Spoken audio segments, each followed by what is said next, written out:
وسيئات أعمالنا من يهده الله فلا مضل له ومن يضلل فلا هادي له وأشهد أن لا إله إلا الله وحده لا شريك له وأشهد أن محمدا عبده ورسوله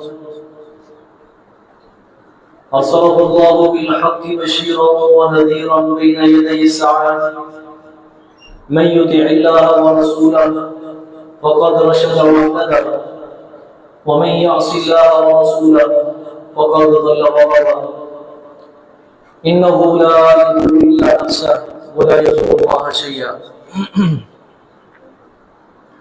اللهم صل على محمد وعلى آل محمد كما صليت على إبراهيم وعلى آل إبراهيم إنك حميد مجيد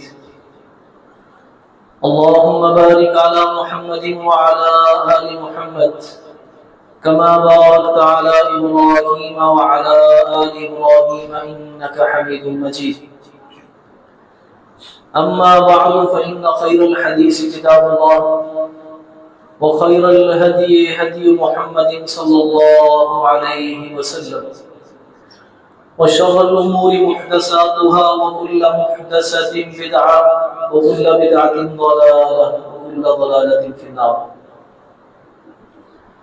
أعوذ بالله السميع العليم من الشيطان الرجيم. بسم الله الرحمن الرحيم.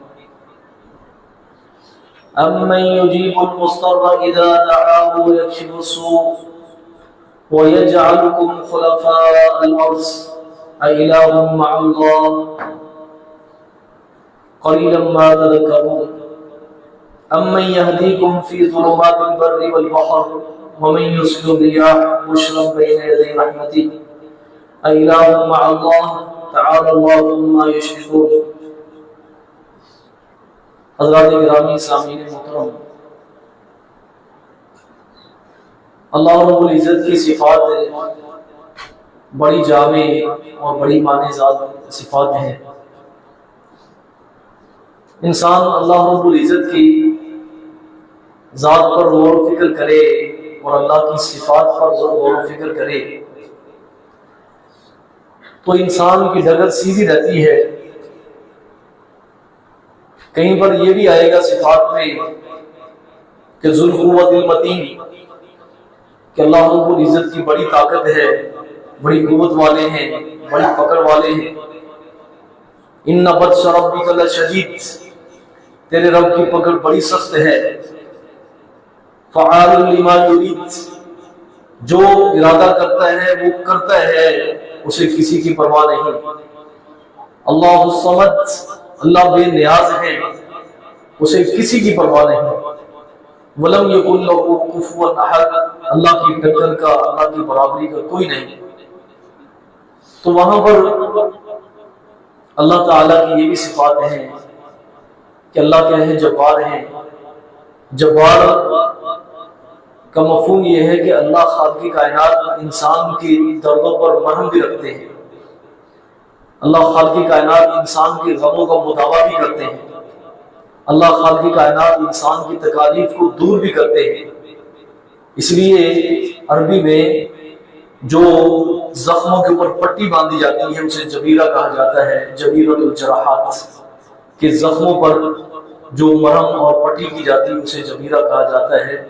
تو اللہ کی ذات جبار بھی ہے، انسان کے غموں کو، انسان کے نقصان کی تلافی بھی کرتی ہے. حضرات گرامی، اللہ غفور بھی ہے، اللہ رحیم بھی ہے، اللہ رحمان بھی ہے.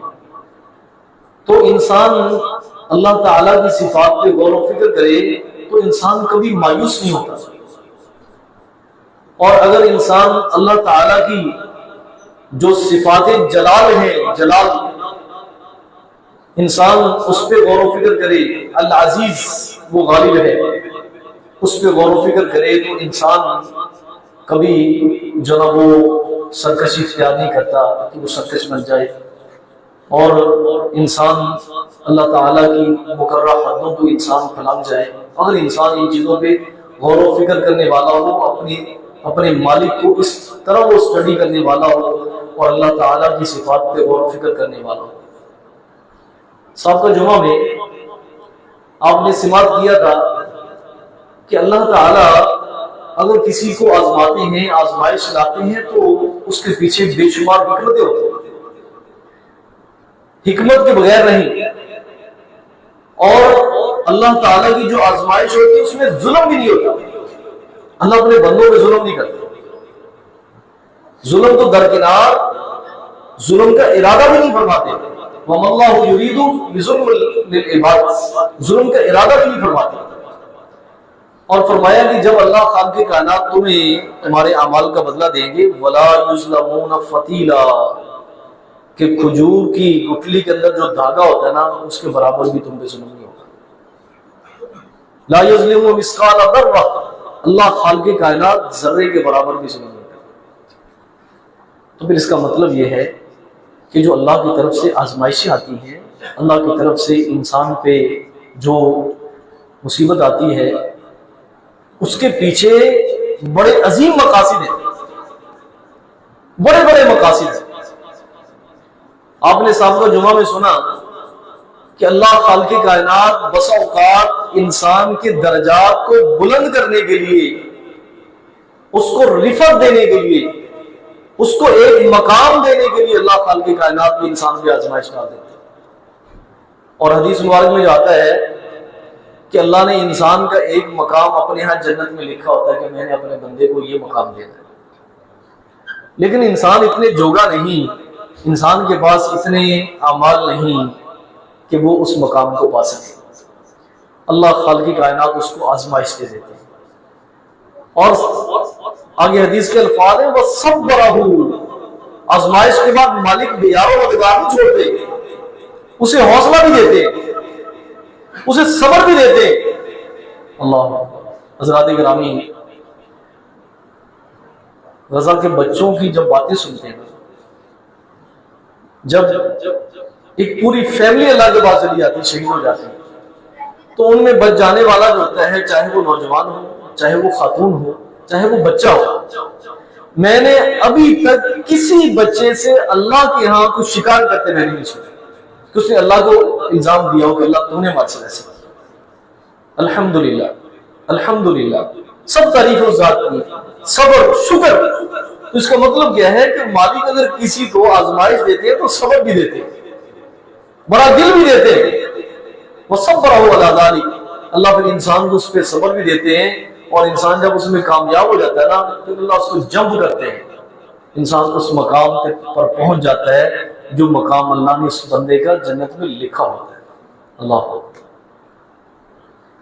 حضرات گرامی، کبھی آزمائش آتی ہے انسان کی گناہوں کو مٹانے کے لیے کہ انسان کی خطائیں، گناہ اس قدر ہیں کہ اللہ اس کو آخرت کے عذاب سے بچانا چاہتا ہے، عذاب قبر سے محفوظ رکھنا چاہتا ہے، اللہ اس کو جہنم کی لو بھی نہیں لگنے دینا چاہتا ہے۔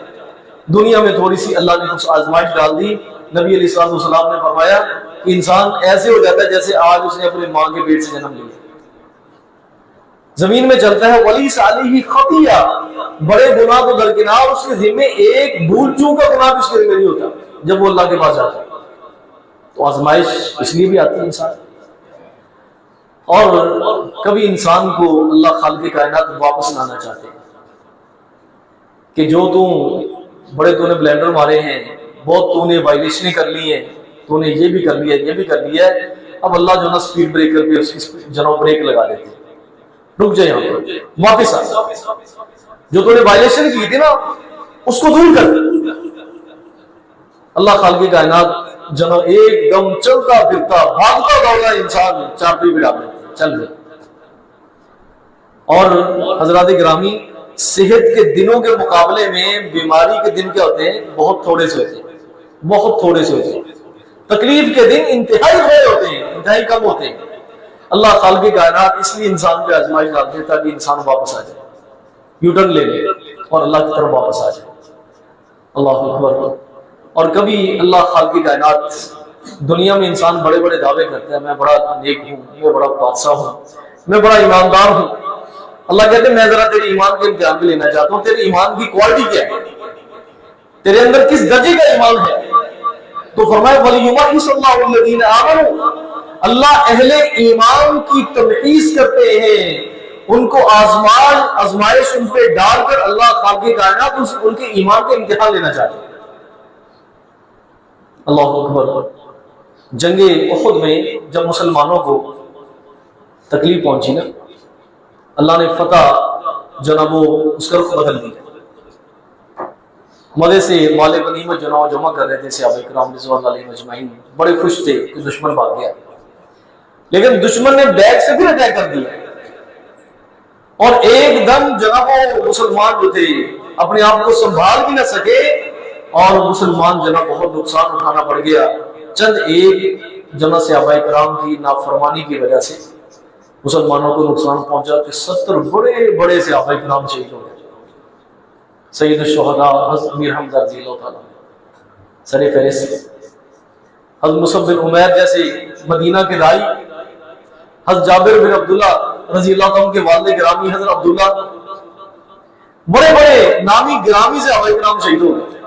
نبی علیہ الصلوۃ والسلام خود بھی زخمی ہو گئے، اور میں نے سابق جمعہ میں آپ سے کہا تھا کہ آپ نے ٹائم نکال کر جو چوتھا پارہ ہے نا، جہاں سے جنگ احد کا ذکر شروع ہوتا ہے اور سورت کے تقریباً سیکنڈ لاسٹ جو اس کا رکوع ہے، وہاں تک جب مسلمانوں کے دلوں کے اندر یہ سوال پیدا ہوا نا کہ ہم مسلمان ہیں، ہم سچے ہیں، فلاں ہیں، تو ایسے حالات ہمارے ساتھ کیوں بن گئے، ہمیں اتنا نقصان کیوں اٹھانا پڑا؟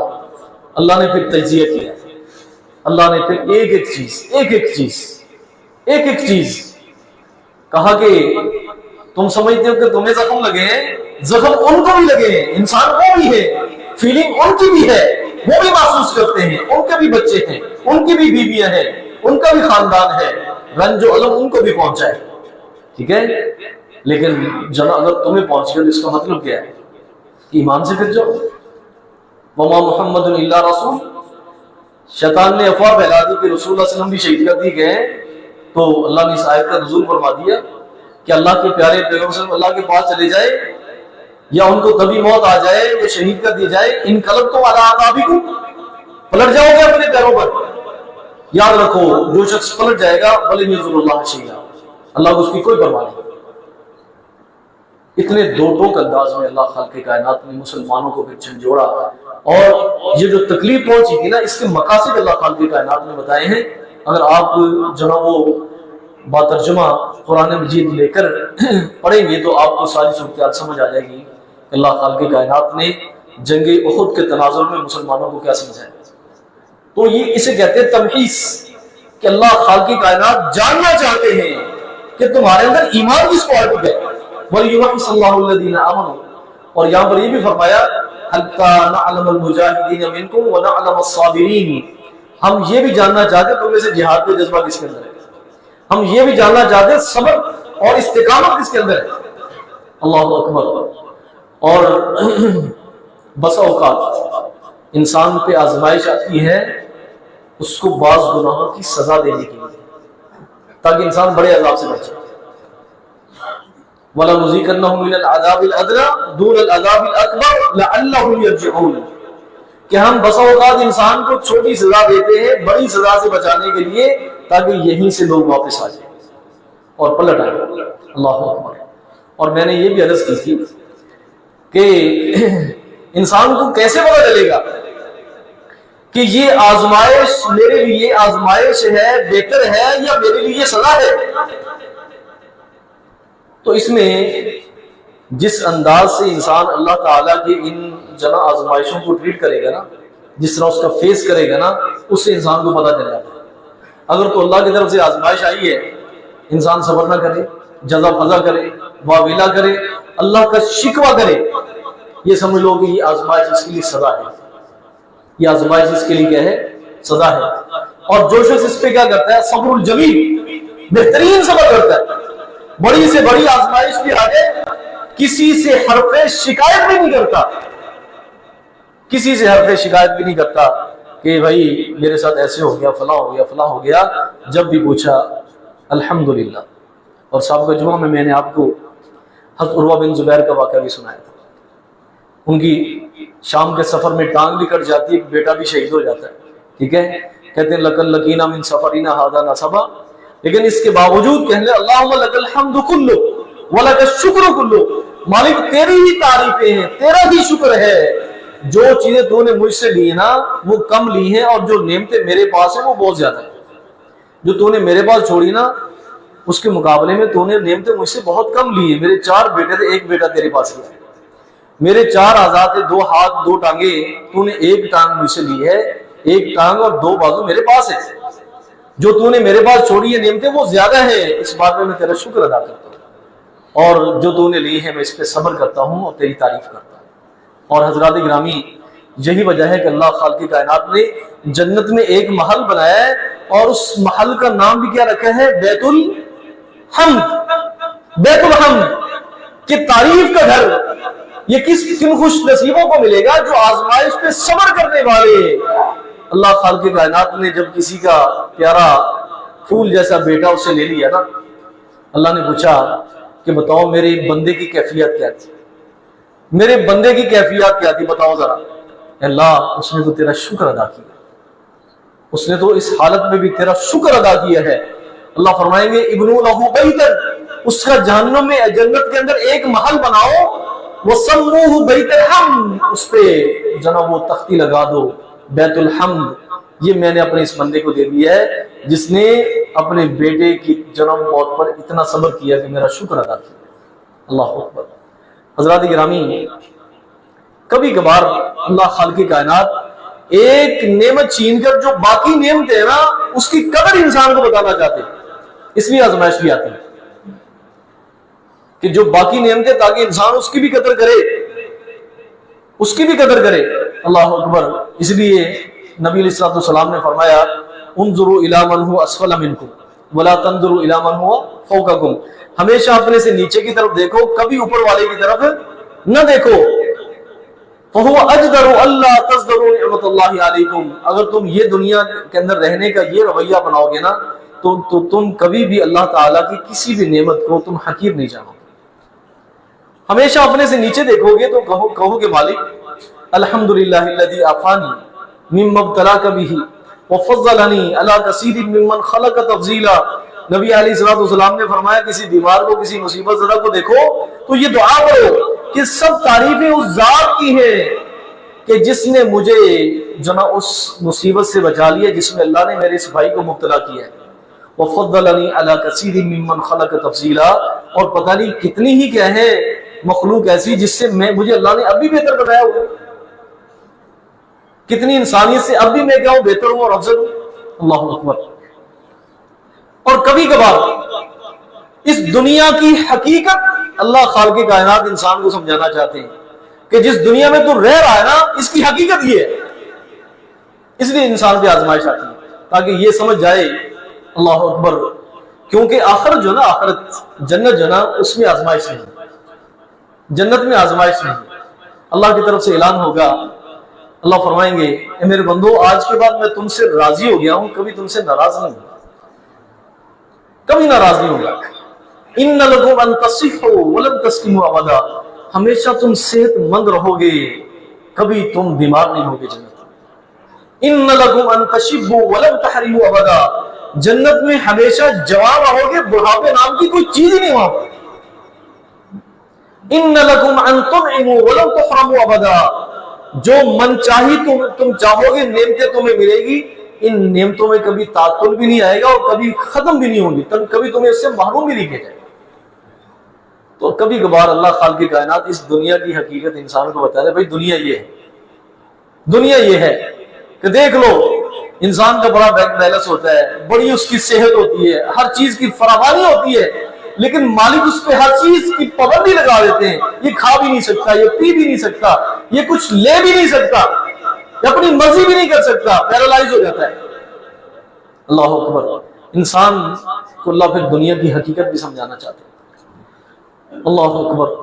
اور کبھی آخرت کا شوق دلانے کے لیے بھی انسان کو موت یاد دلاتے ہیں، بالکل موت کے کنارے سے اللہ اس کو واپس لے کر آتے ہیں، موت کے کنارے سے اسے واپس لے کر آتے ہیں، موت کو اپنی آنکھوں سے دیکھ لیتا ہے، جھانک لیتا ہے۔ اللہ خالق کائنات اس کو آخرت کا شوق دلانے کے لیے کہ تیری زندگی تو بس یہی ہے جو تو نے دیکھ لی ہے، اب تھوڑا سا جھٹکا اور لگ جاتا تو گیا تھا۔ ٹھیک ہے، اس لیے نبی علیہ الصلوۃ والسلام نے جب آپ خندق کھود رہے تھے نا جنگ احزاب کے لیے، تو آپ نے دیکھا کہ صحابہ کرام رضوان اللہ علیہم اجمعین دن رات کر کے خندق کھود رہے ہیں، غبار سے کپڑے بھی ہٹے ہوئے ہیں، سروں پر بھی غبار ہے، لیکن جناب بڑے شوق کے ساتھ خندق کھود رہے ہیں۔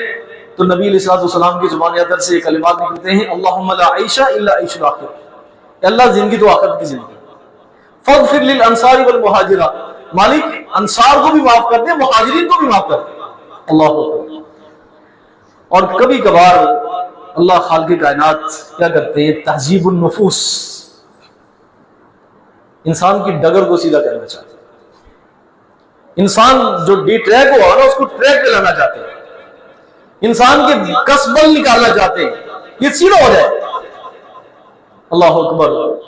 کئی ایسے لوگ ہیں جنہوں نے نمازیں اس وقت شروع کی ہوتی ہیں جب ان کو کوئی صدمہ پہنچ چکا ہوتا ہے، اس سے پہلے بڑی بے خبری کی زندگی، بڑی بے خبری کی زندگی، کبھی کوئی چیز کسی کی پرواہ نہیں کرتا، لیکن ایک صدمہ پہنچا، اس کے بعد کیا ہوا، اللہ نے ان کو ٹریک پہ ڈال دیا، اللہ نے ان کو سیدھے رستے پہ ڈال دیا۔ اسے کہتے ہیں تہذیب النفوس۔ اللہ خالق کائنات کبھی اپنے بندوں کی تربیت ایسے فرماتے ہیں، کیوں؟ جسے کہتے ہیں نا کہ لاتوں کے بھوت باتوں سے باندھے، لاتوں کے بھوت باتوں سے، باتیں بڑی سنی، بڑی نصیحتیں ہوتی تھی پہلے بھی، لیکن کسی نصیحت کو کام کر کے سنا ہی نہیں ہے، دل میں جگہ ہی نہیں دی ہے، لیکن تھوڑا سا حالات کا تھپیڑا لگا ہے، اللہ نے سیدھا کر دیا، اللہ نے سیدھا کر دیا۔ اسے کہتے ہیں تہذیب النفوس۔ اللہ اکبر۔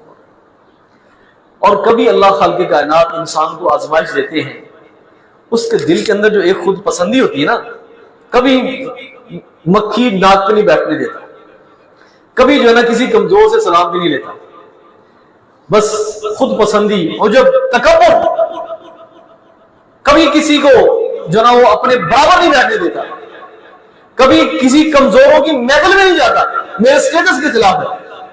اللہ اکبر۔ نبی علیہ الصلوۃ والسلام کے بارے میں کیا ہے، کہتے کہ جب بھی ہم نے نبی علیہ الصلوۃ والسلام کو تلاش کرنا ہوتا نا، آپ مساکین کی محفل میں بیٹھے ہوتے ہیں، آپ مساکین کی محفل میں بیٹھے ہوتے ہیں۔ کون؟ بعد خدا بزرگ تو ہی کی سب پسند، اللہ کی ذات کے بعد سب سے افضل ترین انسان کون ہے؟ نبی رحمت صلی اللہ علیہ وسلم ہے۔ آپ نے فرمایا کہ اللہم احیینی مسکینہ وامیتنی مسکینہ واحشرنی فی زمرۃ المساکین، مالک مجھے زندہ رکھنا مسکینی کی حالت میں، مجھے جمع فرمانا مسکینی کی حالت میں، اور قیامت کے روز بھی مجھے مسکینوں کے ساتھ جو تیری رحمت کے محتاج ہو، تیری رحمت کے محتاج ہو۔ تو کبھی اللہ خالق کائنات انسان کا عجب، غرور، تکبر اس کی حیثیت سے سمجھا دیتے، بھائی تو یہ ہے، تیری حیثیت یہ ہے۔ جن کو تو منہ نہیں لگاتا تھا، جن سے کبھی تو بات کرنا برداشت نہیں کرتا تھا، آج تیری سب سے بڑی ضرورت وہی لوگ بن چکے ہیں۔ اللہ نے اس کو زندگی کا جو نا وہ مقصد سمجھا دیا کہ زندگی جس ٹریک پہ تو چل رہا تھا، جو تیرا رویہ تھا نا انسانوں کے ساتھ، وہ رویہ ٹھیک نہیں، اب تو یہ جو نا وہ یہ رویہ اپنا۔ اللہ نے اس کو اس کی حقیقت سمجھا دی، تیرے تکبر کی، عجب کی، خود پسندی کی حقیقت سمجھا دی۔ اللہ اکبر۔ اور کبھی انسان کو پتہ بھی نہیں ہوتا کہ آزمائش کیا ہوتی ہے۔ اللہ خالق کائنات آزمائش اس لیے بھی دیتے ہیں تاکہ ایسے لوگوں کا بھی احساس ہو کہ لوگ ایسے بھی زندگی گزارتے ہیں، ایسے بھی زندگی گزارتے ہیں، ٹھیک ہے۔ جو لوگ ابھی جنہوں نے ماشاءاللہ فیلڈ میں جا کر کام کیا ہے، سیلاب میں، فلڈ میں، ان کو پتہ ہے کہ لوگوں کی ان کی زندگی کیسے ہے، وہ کیسے سروائیو کر رہے ہیں۔ ہمیں ایک شہری زندگی میں ہمیں نہیں پتہ، ہم تو بڑے جو نا وہ جسے کہتے ہیں لگژری آفس ہوتے ہیں، ان میں بیٹھ کر بڑے شاہانہ کھانے، اور کھانا بھی کھاتے، ساتھ میٹنگ بھی کر رہے ہوتے ہیں اور ڈسکس کر رہے ہوتے ہیں چولستان کو، تھر کو، ٹھیک ہے، بلوچستان کے جو ڈیزرٹ ہیں وہاں کے صحراؤں کو، وہاں پہ جا کر پتا چلتا ہے کہ وہاں پہ لوگ کیسے زندگی گزارتے ہیں۔ ہاسپٹل میں جائیں، وہاں پر دیکھیں کہ انسانیت جو نا کس مرحلے سے گزر رہی ہے۔ تو بس اوقات اللہ خالق کائنات انسان کو آزمائش اس لیے بھی دیتے ہیں، اب خود جا کے دیکھ رہا ہے، جس ہاسپٹل میں جو تو جانا نہیں چاہتا وہاں پہ جا کر دیکھ، وہاں پہ تیرے جیسے اور بھی کئی پڑے ہوئے، تاکہ ان کا بھی تمہیں احساس ہو۔ اللہ اکبر۔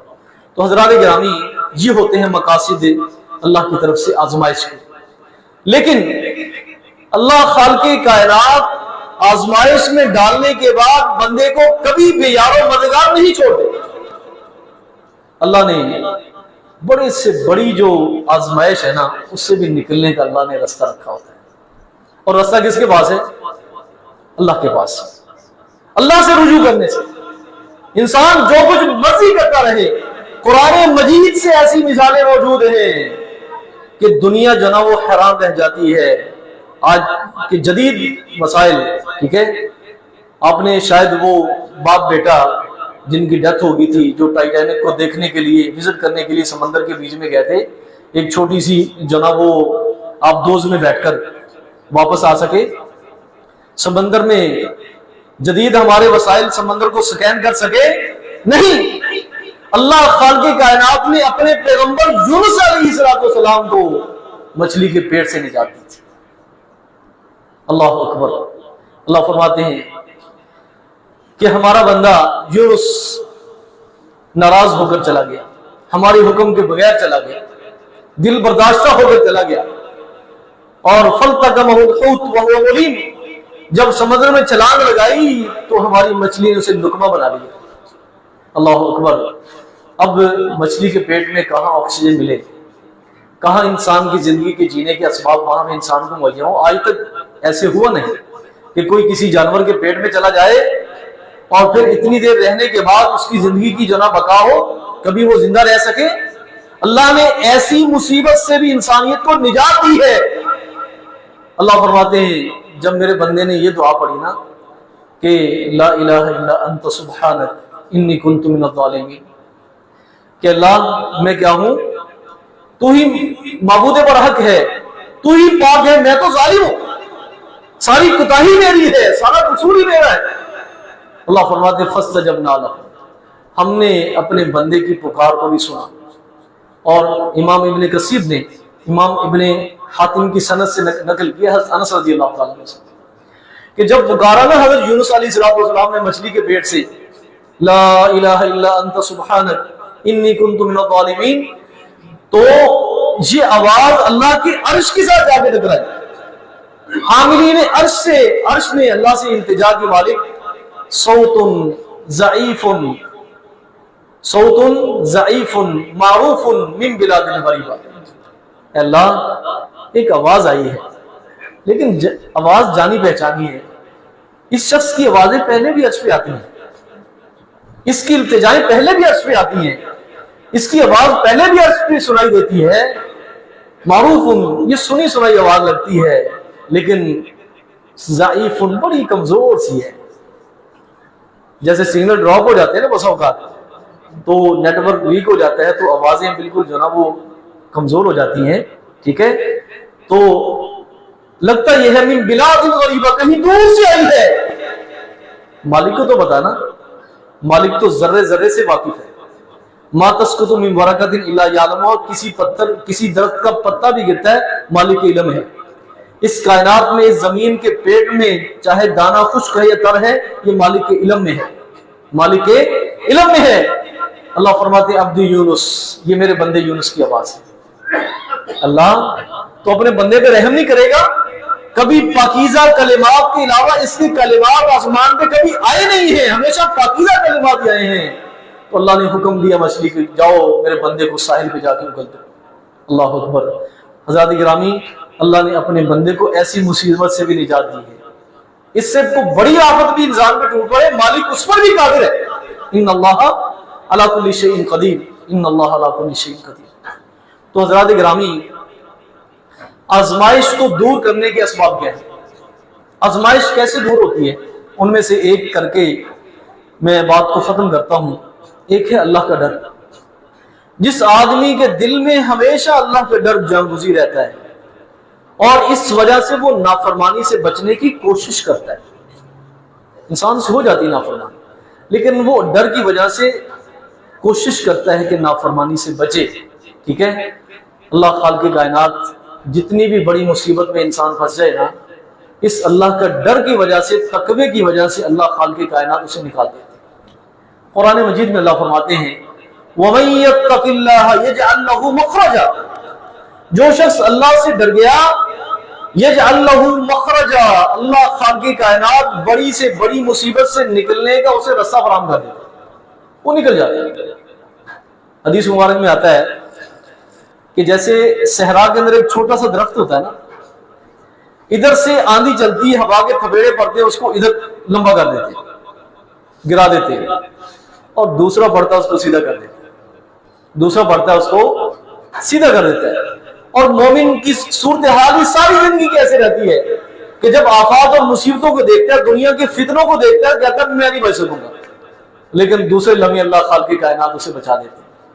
یہ کیا ہوتا ہے؟ وَمَن يَتَّقِ اللَّهَ يَجْعَل لَّهُ مَخْرَجًا، جو اللہ سے ڈرتا ہے اللہ اسے جناب وہ نکلنے کا راستہ ضرور عطا فرماتے ہیں۔ اللہ اکبر۔ اس لیے توبہ استغفار، اس کے بارے میں نبی علیہ السلام نے فرمایا من لزم الاستغفار جعل اللہ له من كل ضیق مخرجا، جو شخص ہمیشہ اللہ سے معافی مانگتا رہتا ہے، مالک معاف کر دے، معاف کر دے، معاف کر دے، بھلے بڑے سے بڑا گنہگار ہو، لیکن اس کی زندگی کا وتیرہ یہ ہے ہمیشہ مالک سے معافی مانگتا رہتا ہے، استغفار کرتا رہتا ہے۔ فرمایا اللہ خالق کائنات ہر تنگی سے جناب وہ نکلنے کی جگہ، وَمِن كُلِّ حَمٍّ فَرَجًا، اور ہر قسم کے غم کو اللہ دور فرما دیں گے، وَرَزَقَهُ مِنْ حَيْثُ لَا يَحْتَسِبُ، اللہ خالق کائنات اس کو وہاں سے رزق دیتے جہاں سے اس کو وہم و گمان نہیں۔ اللہ اکبر۔ حضرات گرامی، اس کی اگر میں آپ کو مثالیں دوں قرآن سے اور احادیث مبارکہ سے، بہت سبق درکار ہے۔ یہ بنیادی چیز ہے اللہ تعالیٰ کے ساتھ لگاؤ کی، اور دنیا میں سروائیو کرنے کی، اور آزمائشوں سے نکلنے کی، اللہ کا ڈر اور استغفار۔ اللہ سے دعا ہے اللہ خالق کائنات مجھے اور آپ کو ہر لمحے اپنی خاص عافیت میں رکھے، اپنی خاص مدد میں رکھے، صحت و سلامتی والی، ایمان والی، اور اللہ خالق کائنات عافیت والی ہر ایک مسلمان کو زندگی نصیب فرمائے، اور جو آزمائش میں ہے میرے مالک ان کی آزمائش کو دور فرما دے۔ سبحانک اللہم و بحمدک، اشہد ان لا الہ الا انت، ان الحمد للہ نحمده ونستعینه ونستغفره ونعوذ باللہ تعالی من شرور انفسنا وسیئات اعمالنا، من يهده الله فلا مضل له ومن يضلل فلا هادي له، وأشهد أن لا إله إلا الله وحده لا شريك له، وأشهد أن محمدا عبده ورسوله، أما بعد۔ حضرات گرامی، دعا مومن کا بہت بڑا ہتھیار ہے، اور انسان کی عاجزی کی انتہا ہے کہ جو دعا مانگتا ہے نا مالک سے، وہ اپنے آپ کو کمزور سمجھ کے مانگتا ہے، اپنے آپ کو لاچار سمجھ کے مانگتا ہے، اپنے آپ کو ناتواں سمجھ کے مانگتا ہے، اپنی تمام تر کمزوریاں اس مالک کے سامنے رکھ دیتا ہے، پھر اس سے مانگتا ہے۔ لیکن حضرات گرامی، جسے کہتے ہیں نا کہ ہر کام کا ایک وقت ہوتا ہے، ہر کام کا ایک وقت ہوتا ہے۔ دعا انسان کو ضروری نہیں اس وقت مانگنی چاہیے جب انسان پہ کوئی آزمائش آ جائے، نہیں۔ اگر انسان آزمائشوں میں اپنی دعا کو کارگر بنانا چاہتا ہے نا کہ اس وقت بھی میری سنی جائے، اس وقت بھی میری سنی جائے، تو حضرات گرامی انسان کو صحت کے دنوں میں، خوشحالی کے دنوں میں، تونگری کے دنوں میں، صحت کے دنوں میں، خوشحالی کے دنوں میں انسان کو کثرت سے دعا مانگنی چاہیے۔ نبی کریم صلی اللہ علیہ وسلم نے فرمایا من سرہ ان یستجیب اللہ لہ عند الشدائد والکرب، جو آدمی اس بات کو پسند کرتا ہے کہ آزمائش اور سختیوں میں اس کی دعا قبول ہو، فَلْيُكْسِرِ الدُّعَاءَ فِي الرَّخَاءِ، اسے چاہیے کہ اپنی حالت صحت میں اور خوشحالی کے دنوں میں رج کے دعائیں مانگیں اللہ سے۔ ہم بسا اوقات جب ہم ضرورت محسوس نہیں کرتے، ہمیں ہر لمحے اپنے مالک سے مانگنا چاہیے، دعا کرنی چاہیے۔ کوئی سجدہ انسان کا دعا سے خالی نہیں ہونا چاہیے، کوئی تشہد سلام پھیرنے سے پہلے کا جو وقت آپ کو امام کے پیچھے مل جائے، دعائیں آپ نے پڑھ لی ہیں، نبی علیہ السلام نے فرمایا کہ اس وقت کثرت سے دعائیں کیا کرو، جو تمہیں دعائیں اچھی لگے وہ مانگ لیا کرو۔ ہماری کوئی دعا جو ہے نماز دعا سے خالی نہیں ہونی چاہیے، کوئی ہمارا سجدہ دعا سے خالی نہیں ہونا چاہیے۔ اگر ہمارا یہ رویہ بن جاتا ہے، یہ عادت بن جاتی ہے کہ ہر لمحے مالک سے دعا کرتے رہتے ہیں، تو حضرات گرامی کل اللہ کی طرف سے آزمائش بھی آ جائے گی نا، اس میں دعا مانگیں گے تو اللہ خالق کائنات فوراً قبول فرما دے۔ اللہ سے دعا ہے اللہ خالق کائنات مجھے اور آپ کو ہر قسم کی آزمائش سے محفوظ فرمائے، اور ہر لمحے اللہ خالق کائنات اپنی ذات سے مانگنے کی توفیق نصیب فرمائے۔ ربنا اغفر لنا ولاخواننا الذین سبقونا